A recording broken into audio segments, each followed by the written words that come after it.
নমস্কার, আমি অর্পিতা। আপনাদের সবাইকে স্বাগত জানাই সেন চৌধুরী রান্না করে। আজ আমি আবার হাজির হয়ে গেছি আপনাদের সামনে এক নতুন রেসিপি নিয়ে। আজ আমি আপনাদের সঙ্গে শেয়ার করব ধনেপাতা দিয়ে ট্যাংরা মাছ। ট্যাংরা মাছ হয়তো অনেকে অনেকভাবেই খেয়ে থাকেন, তবে ধনেপাতা দিয়েও হয়তো বানিয়ে থাকেন। তবে আমি কীভাবে ধনেপাতা দিয়ে ট্যাংরা মাছ বানাই সেটাই আমি আজ আপনাদের সঙ্গে শেয়ার করব।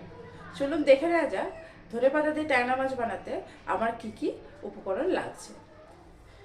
আমার ধনেপাতা দিয়ে ট্যাংরা মাছ রান্না করতে লাগছে ট্যাংরা মাছ, লাগছে অবশ্যই ধনেপাতা বেশি করে, আর লাগছে আমার টমেটোটা আমি এতটা নেব না, অর্ধেক নেব।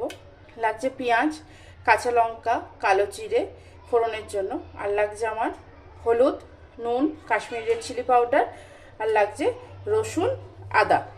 প্রথমে আমি কি করব, মাছটাকে নুন হলুদ দিয়ে মাখিয়ে রাখবো। আর আমি রান্নাটা যেহেতু সর্ষের তেলে করবো, তাই একটু সর্ষের তেল। প্রথমে আমি মাছটাতে নুন হলুদ মাখিয়ে নেব। দেব নুন, পরিমাণ মতো দেবেন নুন।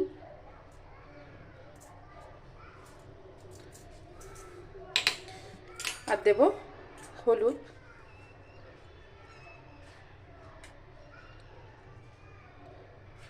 এখানে আমি আপনাদের একটা কথা বলি, ট্যাংরা মাছ যেহেতু প্রচণ্ড ফোটে, আপনারা জানেন এই মাছে তো অত আসেনি, তো এই মাছ প্রচণ্ড ফোটে।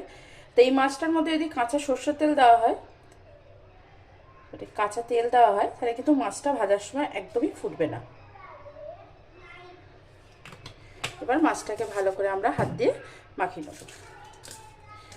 ভালো করে 2 পিঠ মাখাবেন, একদম লেজা মাথা সমেত। তেলটা যেন পুরো মাছটাতেই লাগে। দেখুন,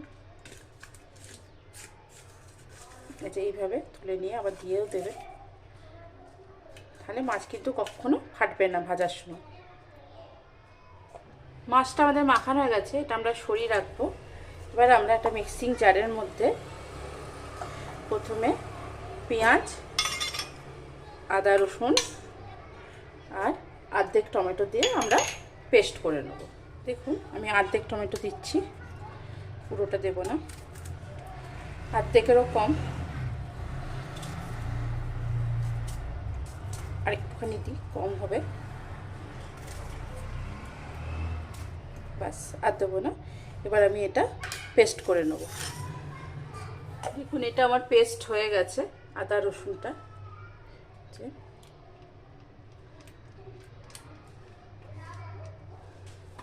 আমি আবার ওই মিক্সিং জারের মধ্যেই ধনে পাতাটা আমি নিয়েছি। দেখুন, ধনে পাতার কিন্তু আমি নরম নরম ডাঁটগুলো বাদ দিইনি, শুধু পাতা আমি নিইনি, এগুলো নিয়েছি নরম নরম ধনে পাতা। আর ওর সঙ্গে যে কাঁচা লঙ্কা রেখেছিলাম সবগুলো দেবো না, 4টে কাঁচা লঙ্কা আবারও পেস্ট করে নেব। দেখুন, আমি ধনে পাতাটাও খুব মিহিভাবে পেস্ট করে নিয়েছি, ধনে পাতাটাও আমার পেস্ট হয়ে গেছে। এবার আমি রান্নাটা শুরু করব। কড়াইটা আমার গরম হয়ে গেছে, এবার আমি কড়াইয়ের মধ্যে সর্ষের তেল ঢেলে দেবো। ট্যাংরা মাছ ভাজার সময় অবশ্যই খেয়াল রাখবেন তেলটা যেন ভীষণভাবে গরম হয়।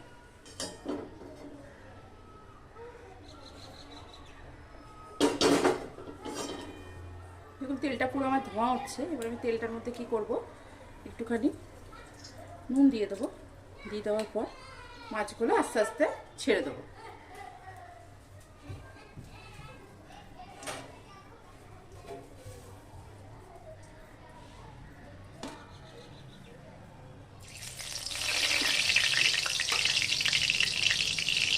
মাছগুলো এবার খুঁটির সাহায্যে নিয়ে আস্তে আস্তে ছেড়ে দেবে।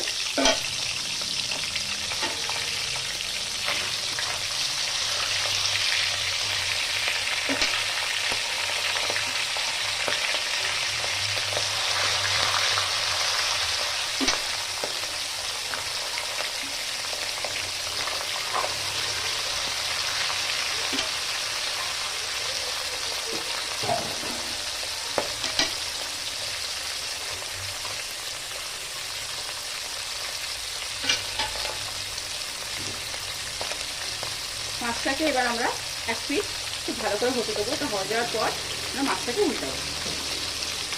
দেখুন, আমার মাছ কিন্তু কড়াইয়ে লেগেও যায়নি, ঠিক আছে, খুব সহজে ছেড়ে যাচ্ছে। দেখুন, আমি মাছগুলো ভেজে সব তুলে নিয়েছি। এবার ওই তেলেই আমি রান্নাটা শুরু করব। মাছগুলো ভেজে তোলার সময় আপনাদেরকে দেখাতে পারিনি। এবার আমি ওই তেলেই কালো জিরে ফোড়ন দেব।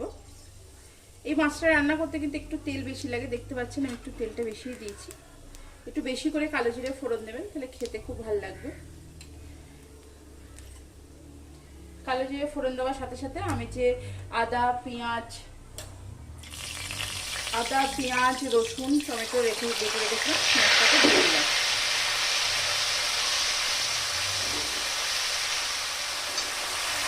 মশলাটার মধ্যে আমি দেব নুন। আমার কিন্তু মাছ ভাজার তেলেও কিন্তু একটু নুন দেওয়া আছে, একটু নুন দিলাম। নুন দিলে কি হয়, ছেটকা একটু কম, দেখুন তেলেও ছিটকা তুলে মশলাটাকে ভালো করে কষিয়ে নেব। আমি আপনাদের প্রথমে দেখাতে ভুলে গেছি, আমি কিন্তু একটু জিরে ধনে গুঁড়ো দেবো। জিরে ধনে গুঁড়োর মধ্যেই আমি হলুদ গুঁড়ো, কাশ্মীরি রেড চিলি পাউডার দিয়ে একটু জল দিয়ে গুলে নেব। ভালো করে আমি গুলে নিচ্ছি।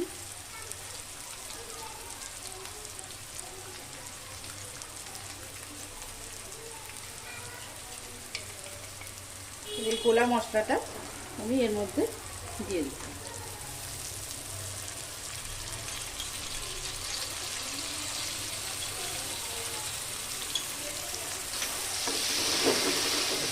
মশলাটা যাতে তলায় লেগে না যায় তাই আমি একটু মশলার বাটি ধোয়ার জলও একটু দিয়ে দিলাম। আবার এটাকে কষাবো। মশলাটা আমার খুব ভালো করে কষানো হয়ে গেছে, দেখতেই পাচ্ছেন তেল ছেড়ে এসেছে। এই সময় আমি আমার যে ধনেপাতা আর কাঁচা লঙ্কাটা বেছে রেখেছিলাম সেটার মধ্যে দিয়ে দেবো। দেখুন একটু বেশি পরিমাণেই দিয়েছি, দিয়ে এটাকেও আবার মশলার সঙ্গে মিশিয়ে নিয়ে ভালো করে নেড়ে দেবো। এই মাছটা কিন্তু ভীষণ সুন্দর খেতে হয়। মাছ দিয়ে বাজারে রুটি পরোটার সঙ্গে মাছ খেতে ভালোবাসেন, খুব ভাল লাগবে এটা।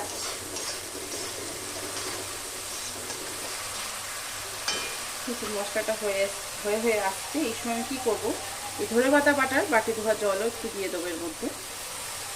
অল্প অল্প করে মেশাবো, কষাবো। জলটাও আমি এর মধ্যে দিয়ে দিলাম, ভালো করে কষাবো।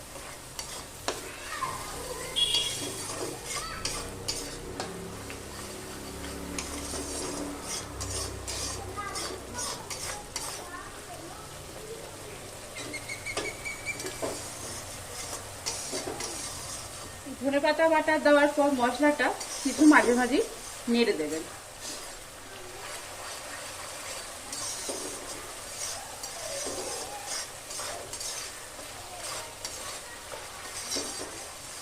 মশলাটা পুরো কষানো হয়ে গেছে, তেলটা পুরো উপরে ছেড়ে এসছে।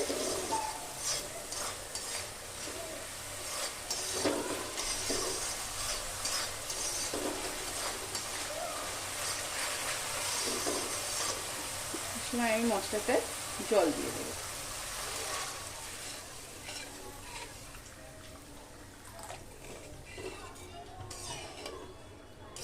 জল দিয়ে মশলাটা এবার আমি ফুটতে দিলাম।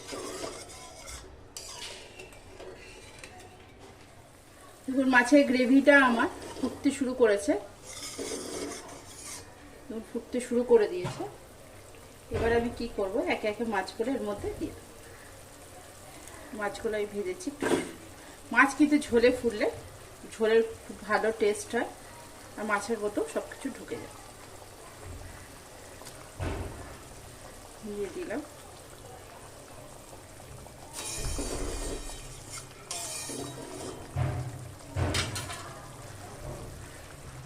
আমার রান্নাগুলো আপনাদের কেমন লাগছে অবশ্যই কিন্তু কমেন্ট সেকশনে লিখে জানাবেন।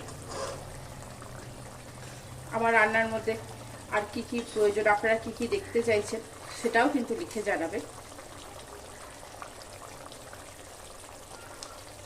আমি সবটাই প্রথম শুরু করেছি, তাই আমি চাই আপনারা আমাকে শিখিয়ে দেবেন। যদি কোথাও ভুল ত্রুটি হয়ে থাকে অবশ্যই যেন আমাকে শিখিয়ে দেবে।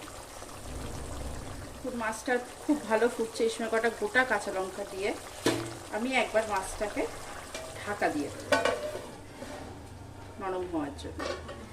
প্রায় 4-5 মিনিট পরে খুলে দিয়েছি।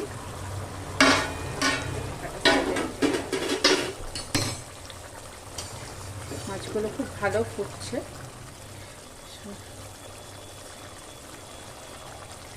ট্যাংরা মাছ এমনি ভীষণ নরম মাছ, ভীষণই নরম মাছ। খুব আলতো হাতে পারলে একবার করে উল্টে দেবেন।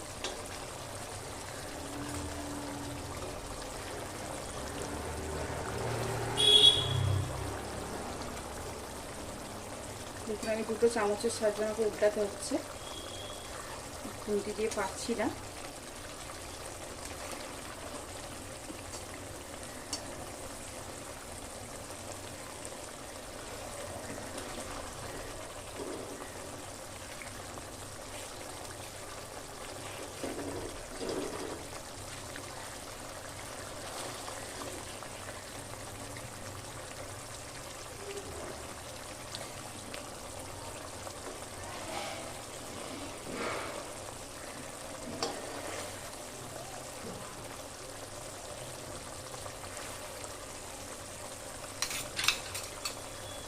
বেশি নাড়ানাড়ি করলে ভেঙে যাবে বলে এইভাবেই রেখে দিলাম।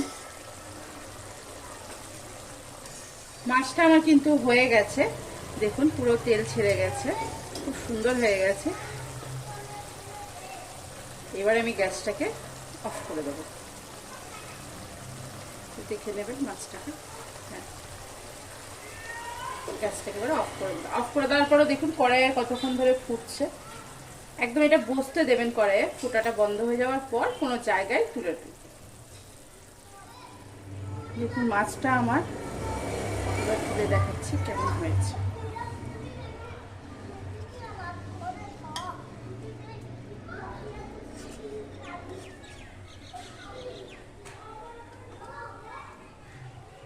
দেখুন মাছটা আমার দেখতে এরকম হয়েছে, ভীষণ সুন্দর দেখতে হয়েছে মাছটা।